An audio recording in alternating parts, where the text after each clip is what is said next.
हाँ जी, एक फरमाइश आई है बड़ी जोर से। अच्छा। हाँ जी, तो वो कह रहे हैं जी कि अभी अभी अभी सबसे पहले बाकी सारे काम छोड़ दें, ये बना दें हमें। अच्छा। हाँ जी, तो एक भाई हैं, उन्होंने अब नाम अपना नहीं बताया। अब चैनल का नाम भी उनका अजीब सा है कि मैं अब उनको क्या नाम लूँ।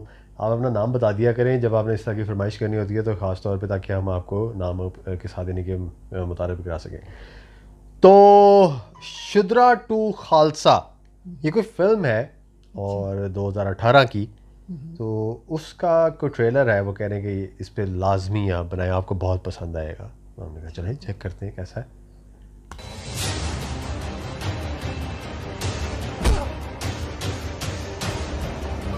हमारी खुशियाँ सिंधु घाटी की मृत्यु थूकने के लिए ये गले में हांडी डाल दी, और तेरी इस धरती पर अपने पांव के निशान मिटाने के लिए ये पीछे झाड़ू बांध दिया।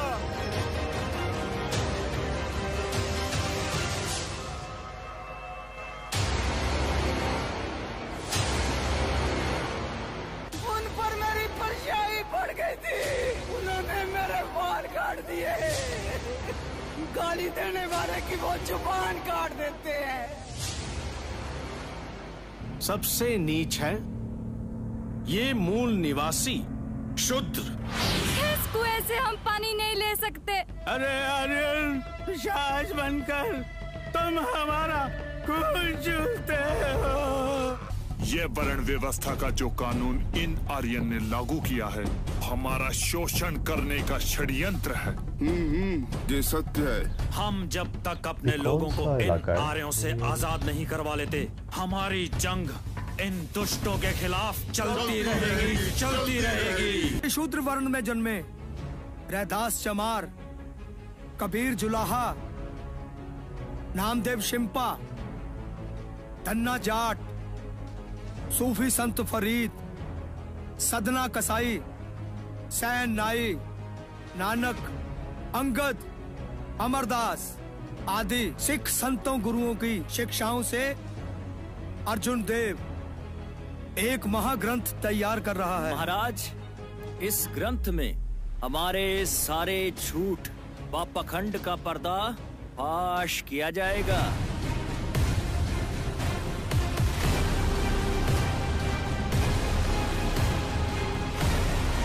बचा लीजिए खालसा जी, वो लोग उन्हें जिंदा जला देंगे।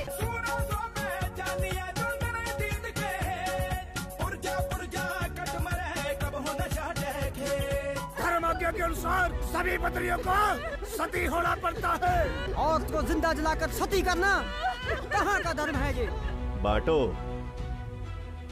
और राज करो। घुस जाओ सिख धर्म के अंदर और उसके गुणों को हमेशा हमेशा के लिए नष्ट कर दो। मनुवादी यही नहीं रुके, बौद्ध धर्म की भांति वो लोग सिख धर्म में भी घुसपैठ कर गए।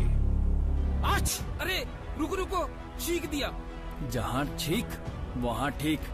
ये वहम तो इनके लिए बनाए गए हैं, हमारे लिए नहीं है।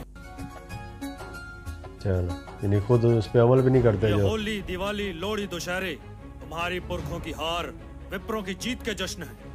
अपने पुरखों की दर्दनाक मौत और हार का जश्न मनाने वालों, होश में आओ। वैसाखी है हमारा त्योहार। इन सभी लोगों को मंद बुद्धि बनाना है। इनकी बुद्धि में हमें भगवान, डर, पाप, पुण्य, झाड़ फूक, जादू, टोना टोटका के चक्रों में ऐसा उलझाएंगे, ये सदा के लिए हमारे गुलाम तो होंगे ही, इनकी आने वाली पीढ़ियां भी इसी अंधविश्वास में उलझी रहेंगी। देखा,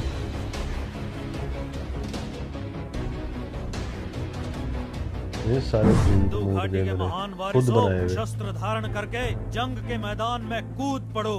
देखो, दिल्ली का तख्त तुम्हारा इंतजार कर रहा है। अपनी दुल्हन बहन को ठाकुर के चुंगल से आजाद करवाएंगे। इन जालिमों को भी पता चले कि सिखों के 12 कैसे बचते हैं।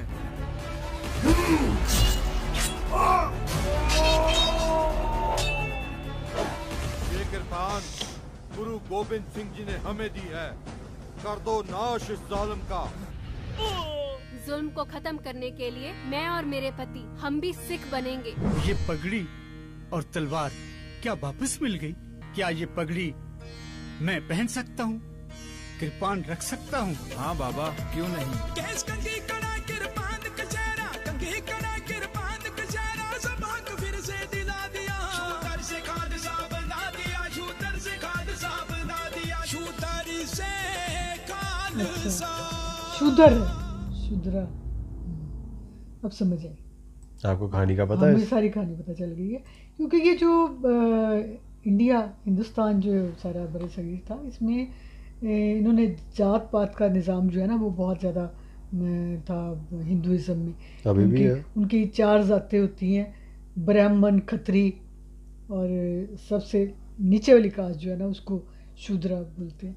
तो शूद्र को अछूत कहते हैं कि उनको अपने मंदिरों तक में नहीं आने देते, उनके साथ खाना नहीं खा सकते, उनके साथ हाथ नहीं मिला सकते, वो रसोई तक में नहीं जा सकते, मतलब उनके साथ बहुत बुरा सलूक किया जाता था। तो जब मतलब सारे गुरु आके जब वो इंसानियत का पैगाम देते रहे, बाबा फरीद भी और जितने भी यहाँ सूफ़ी बुज़ुर्ग गुज़रे हैं पंजाब में आए हैं, उन्होंने तो इंसानियत का दर्स दिया ना। उन्होंने कहा सब इंसान एक जैसे हैं, है ना। उनके दरवाजे खुले होते थे, सब वहाँ जाते थे, सब इकट्ठे खाना खाते थे एक जो है दस्तरखान पे। तो जो ब्राह्मण था जिसकी मतलब वो चल रही थी वो क्या उसे कहते हैं रोज़ी रोटी इस बात पे कि इंसानों के अंदर तफरका और नफ़रत वो फैला के और उन पे जुल्म करके वो कर रहे थे, तो वो तो अब ख़त्म होती उन्हें नज़र आ रही थी कि ये तो जितने सूफी बुज़ुर्ग हैं यहाँ पे उनके दरबारों में तो इंसानियत का दर्स दिया जाता है, उनको इज़्ज़त मिल रही है। तो इसी तरह जब आए हैं गुरु अर्जुन देव जी, उन्होंने जब ग्रंथ साहब को इकट्ठा करना शुरू किया और उसमें भी प्यार मोहब्बत वाले सारे श्लोक इकट्ठे किए हैं उन्होंने, मुख्तलिफ सूफिया के मुख्तलिफ बुज़ुर्गों के, बाबा नानक का भी था, भगत कबीर का भी था, बाबा फरीद का भी था, इस तरह और बहुत सारे सूफिया के उसमें कलाम शामिल है। तो उन्होंने कहा तो ये तो लोगों में प्यार मोहब्बत बांट के उनको अपनी तरफ करी जा रहे हैं, तो वो उन पे जुल्म करना शुरू हो गए कि अगर ये इनकी कंपाइल हो गई किताब किसी तरीके से और लोगों तक ये पैगाम पहुंच गया तो फिर हमारी रोज़ी रोटी जो है, हमने जो अपने मंदिर बना के बैठे हुए हैं और हम अपना बड़ापन जो है हमारा वो तो ख़त्म हो जाएगा, ख़राब हो जाएगा। तो उसके ख़िलाफ़ ये है। और वो दिखाया कि जो शूदर हैं वो फिर आते हैं उनके पास कि वो क्या हम भी पगड़ी बांध सकते हैं, मतलब हमें भी ये इज़्ज़त मिल सकती है। नहीं, उन लोगों को वो लिबास तक नहीं पहने, बल्कि एक फ़िल्म तो ऐसी भी आई थी जिसमें उनकी औरतें जो है वो ब्लाउज़ नहीं पहन सकती थी, शायद हमने देखी थी वो, है ना। तो यहाँ तक उन पर पाबंदी होती है कि वो अपनी मर्ज़ी का लिबास नहीं पहन सकते, अपनी मर्ज़ी से रह नहीं सकते, खा पी नहीं सकते या रहन सहन नहीं रखते, उनको सबसे अलग मलीच कहा जाता है और उनको अलग अलग रखा जाता है। और यानी जो जहाँ से गुजर जाए किसी चीज़ को हाथ लगा ले तो वो चीज़ नापाक हो जाती है। मतलब उन इंसानों को एक तो सूफिया ने जो बुज़ुर्ग यहाँ थे उन्होंने अपने पास बुलाया, अपने साथ खिलाया, अपने साथ रखा, वो इस्लाम की तरफ आए। इसी तरह फिर जब ये गुरुओं का पैगाम आया तो उन्होंने भी आके वो पूछते थे अच्छा हम इस काबिल हैं कि हम भी ये पगड़ी पहन सकते हो? हाँ भी तुम भी पहन सकते हो। अच्छा ये जो आपके गुरु ने तलवार दी भी है कि हम लगा सकते हैं? वो कहते हैं हाँ मैं लगा। तो उनके लिए तो ये बड़ी बात थी कि हमें भी इज़्ज़त दी जा रही है, तो इसलिए वो कन्वर्ट होते गए। तो यहाँ इसीलिए ये दूसरा मज़हब जो है इस तरह फैले हैं आके। नहीं तो उससे पहले जो था वो तो बहुत ज़्यादा अभी भी ऐसा है, बहुत से ऐसे इलाके हैं जहाँ पे कट्टरपना बहुत ज़्यादा है वहाँ पे। नहीं, लेकिन एक और चीज़ भी तो उन्होंने कही है कि अच्छा फिर इस तरह है तो फिर उनके अंदर बीच में तुम भी शामिल हो जाओ, यानी जो उनके जो है ना। हाँ अच्छा वो भी है कि हर मज़हब में हर जगह पे जिस तरह सियासत में होता है बीच में काली भेड़ें जो है छोड़ दी जाती हैं, वो जैसे जासूसी वाले लोग छोड़ दिए जाते हैं बना के, यानी वो भेस बदल के वो अपने बंदे उसमें प्लांट कर दिए जाते हैं कि ताकि वो उनको गुमराह करें।